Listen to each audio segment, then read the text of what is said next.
قرآن مجید کی آیت پڑھی ہے یا ایھا الذین آمنوا. اچھا چلو یار پھر یہ پورا ٹاپک ہی چینج ہو جائے گا, اصل موضوع کی طرف آتے ہیں. یا ایھا الذین آمنوا من یرتد منکم عن دینہ فسوف یأتی اللہ بقوم یحبهم ویحبونہ.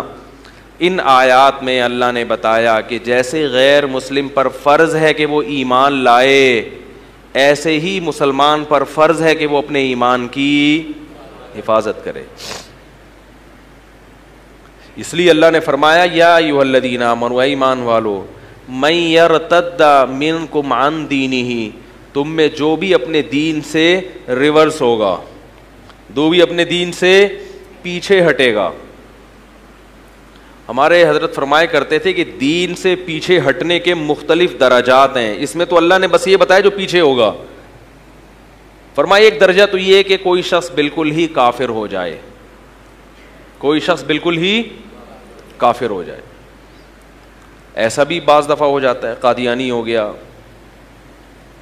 یا یورپ گیا, امریکہ گیا, وہاں گوروں کا ماحول دیکھا, بڑے اچھے بھائی, بڑے زبردست اخلاق ہیں, تو یار یہ لوگ صحیح ہیں, ہم لوگ کیا ہیں, غلط ہیں, تو دین سے ہی.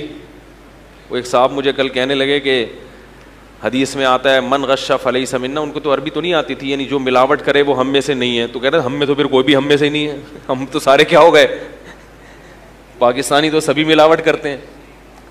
تو میں نے کہا کچھ رپورٹ تو ایسا ہی معلوم ہوتی ہے. رپورٹ کیا ہے, کیونکہ ملاوٹ کرنے والا حدیث میں آتا ہے ہم میں سے, یعنی مسلمان نہیں ہے. تو میں نے کہا کچھ لگتا تو کچھ ایسا ہی ہے. تو جاتے ہیں, ان کے معاملات دیکھے, ان کے اخلاق سے متاثر ہوئے, خواب آ گیا. قادیانیوں کو خواب بہت آتے ہیں.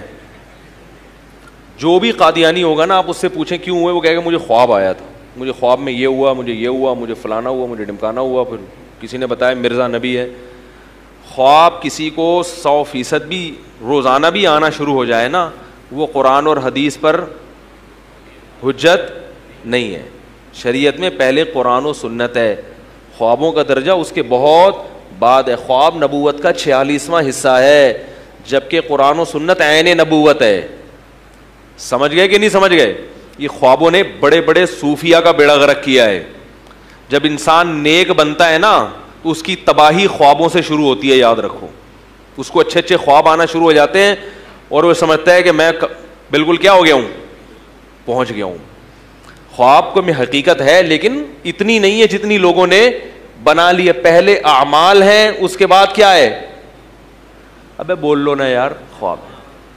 لوگ بہت زیادہ استخارہ کر کے خواب آئے گا, پھر تو بہت ہی پروٹوکول دیتے ہیں اس خواب کو, بہت گراؤنڈ ریئلٹی کو نہیں دیکھتے, زمینی حقائق کو نہیں دیکھتے, خوابوں کو دیکھ رہے ہوتے ہیں. یہ خواب آیا, کاروبار بہت چمکے گا, حالانکہ سب کہہ رہے ہیں بھائی نہیں چل رہا ہے یار, سردیوں میں کون برف بیچتا ہے بھائی, دسمبر میں برف بیچ رہا ہے. کہہ رہے ہیں مجھے کیا آیا تھا, خواب آیا تھا. ایک ہوٹل والا ہے, ہوٹل والا, اس کی دکان چل نہیں رہی تھی, اس نے کسی پیر سے تعویذ گنڈے لیے, دکان وہ اللہ نے ویسے ہی چلانی تھی, چل گئی. بھائی کبھی نہیں چل رہی ہوتی, کبھی تھوڑے دنوں میں خود بخود چلنا شروع ہو جاتی ہے. تو اب اس کو اس کے پیر و مرشد نے کہہ دیا دکان تو چلیے, مگر 10 بجے دکان بند کرنا ضروری ہے, اگر نہیں بند کی تو یہ کاروبار واپس ریورس ہو جائے گا. اب اس کے ہوٹل میں 10 بجے ٹھیک ٹھاک رش ہوتا ہے, مگر وہ پیر و مرشد کی وجہ سے کیا کر دیتا ہے, بند. مجھے کسی نے بتایا کہ اتنا رش ہوتا ہے, سب کسٹمر کو چھوڑ کے نکل لیتا ہی ہے, کہ پیر صاحب نے کہا ہے کہ واپس. میں نے کہا جاہل ہے بیچارہ, فارغ آدمی, اس کو بولو کہ نہ اس پیر کے تعویذ گنڈوں سے دکان چلی ہے, اور نہ 10 بجے دکان بند کرنے سے کاروبار ٹھپ ہوگا. ویسے تو شریعت کا حکم ہے کہ رات جلدی سو, صبح جلدی اٹھو. اس بیس پہ اگر کر رہے ہو تو ٹھیک ہے, پیر صاحب کے کہنے پہ کرنے کی ضرورت نہیں ہے. اس بیس پہ اگر کر رہے ہو بھائی رات کو جلدی سونا چاہیے, صبح جلدی اٹھنا چاہیے, وہ تو ٹھیک ہے. لیکن اگر پیر صاحب نے کہہ دیا کہ 10 بجے, تو پیر صاحب کو بولو بھائی بس یہ تعویذ اپنے پاس رکھو, میرا کاروبار اللہ نے چلانا تھا چلا دیا. کیونکہ اگر پیر صاحب کے تعویذ سے اس طرح بزنس چل رہا ہوتا تو پھر دنیا میں کوئی بے روزگار نہیں ہوتا. میں نے کہا یہ جو پیر صاحب ہیں ان کا اپنا بزنس اس تعویذ سے چل رہا ہے.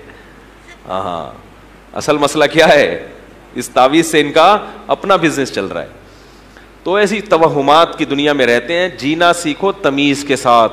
توہمات, جو وہمی آدمی ہے خدا کی قسم کبھی بھی سکون میں نہیں رہتا, اس کا اللہ پہ توکل تو ہوتا ہی نہیں ہے. ہمیں اللہ نے حکم دیا ہم گراؤنڈ ریئلٹی کو دیکھ کے فیصلہ کریں, پھر نتیجہ کس پہ چھوڑ دیں؟ اللہ پہ. دکان چلے گی تو اللہ چلائے گا, نہیں چلے گی تو بھائی نہیں چلانی تو کیا ہو سکتا ہے. پھر بھی نہ چلے تو ایک طریقہ بتاتا ہوں. میرا کمپیوٹر خراب ہو گیا تھا, چل کے ہی نہیں دے رہا تھا. بڑے بڑے دکان والوں کو ان کو دکھا دیا, جو کمپیوٹر انجینئر تھے, نہیں چل کے دیا. پھر ایک صاحب آئے, انہوں نے کہا مفتی صاحب ایک حل ہے میرے پاس, چلے گا, اس کا باپ بھی چلے گا. میں نے کہا کیسے؟ کہہ رہے نیچے بیرنگ لگاؤ, دھکا دو, چلے گا. میں نے کہا یار یہ تو بڑا زبردست, پھر تو چلے گا نا, کیا خیال ہے؟ تو اگر پھر بھی نہیں چل رہا تو ایسے چلاؤ. اور اگر کوئی بزنس نہیں ہو رہا تو سونے کی دکان کھولو. یہ بھی ہمارے دوست کے ساتھ ہوا ہے.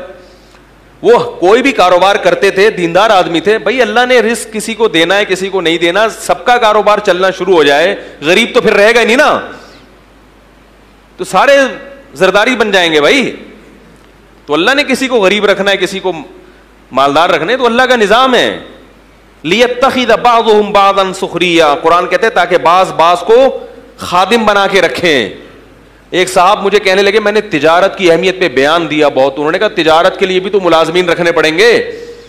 تو ملازمت اگر اتنی بری چیز ہے بھائی, اتنی بری چیز ہے, تو ملازموں کے بغیر تو تجارت چلے گی نہیں. میں نے کہا ہم وہی مشورے دیں گے جو آپ کے لیے بہتر ہو, باقی سارے تاجر بن نہیں جائیں گے. ہم تو کہیں گے بھائی آپ کوشش کرو تجارت کی طرف, ملازم بننے کی کوشش مت کرو, کیونکہ بہت سے لوگوں میں بڑی صلاحیتیں ہوتی ہیں, پھر بھی وہ کسی سیٹ کے بوٹ پالش کر رہے ہوتے ہیں, باس کی چاپلوسی میں لگے ہوتے ہیں, ہر وقت یس سر جی سر میں لگے ہوتے ہیں, لیٹ آنے پر ڈانٹ کھا رہے ہوتے ہیں, اور بونس کے چکر میں لگے رہتے ہیں, اور سر یس سر کرتے رہتے ہیں. بڑی اللہ نے حالانکہ صلاحیتیں دی ہوتی ہیں, تو تھوڑا سا ادھر اس طرف آؤ. جن کو اللہ نے ملازمت کے لیے پیدا کیا ہے نا, وہ رہ جائیں گے. آپ کو اللہ نے ہو سکتا ہے پیدا نہ کیا, آپ خود اپنی حماقتوں سے لگے ہوئے اس میں, تو مشورہ تو اچھا ہی دیا جائے گا نا بھائی. تو کیا کہہ رہا تھا میں,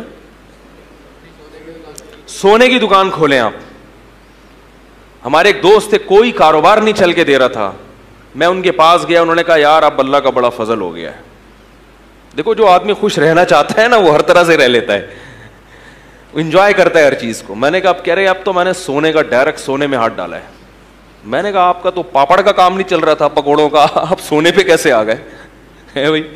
کہہ رہے اب تو میرے ساتھ میرا بھائی بھی ہے, تو 12 گھنٹے کی ڈیوٹی لگتی ہے, سونے کا کاروبار ہے.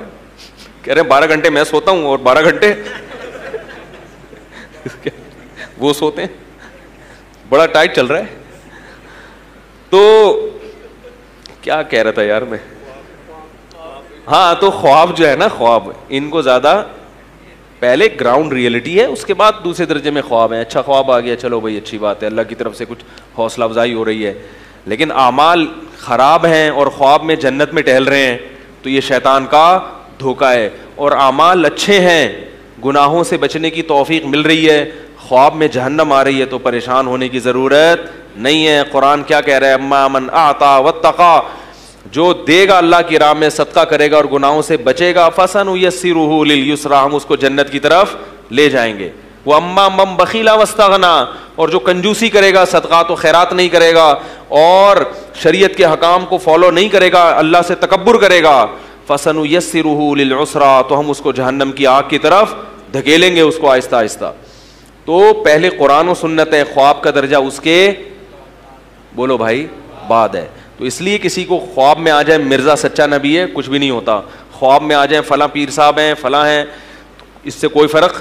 یہ سارے جتنے باطل فرقے ہیں, گمراہ لوگ ہیں, یہ سب الہامات اور خوابوں کی پیداوار ہیں. یہ بات یاد رکھ, یہ سب سب کے پاس کرامتیں ہوتی ہیں. میرے پیر صاحب کو میں نے چاند پہ دیکھا, میں نے ان کو مریخ پہ ٹہلتے ہوئے دیکھا, صحیح ہے نا, میں ان کو قبر سے نکلتے ہوئے دیکھا, میں ان کو سب کے پاس قصے بہت ہوتے ہیں. یہ